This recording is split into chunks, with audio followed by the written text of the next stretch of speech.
Между другото, докато съм бил в банята, ми е звънял телефона. А, Обадила ми се е моята докторка да ми напомни да ям. Ако не ми беше звъннала, щях да забравя. Заради това сега преди да тръгна, ще изям 2 яйца, защото иначе щях да освирепея пак от глад и до вечера щях да се надункам яко. Така че да е жива и здрава доктор Бончева за това, че ми звъни. Днеска 2 пъти ми е звъняла. Само и само да ми напомня да ям. Трябва да се науча да ям през деня. Не са ли да уча да ям през деня, ще стана 200 кг сигурно.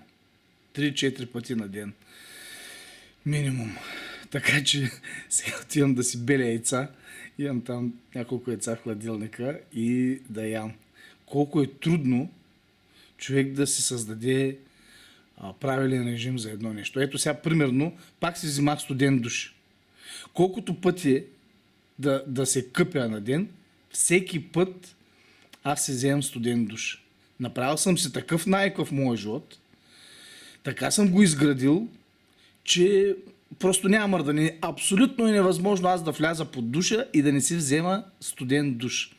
Научил съм се го правя, а пък с това хранене не мога.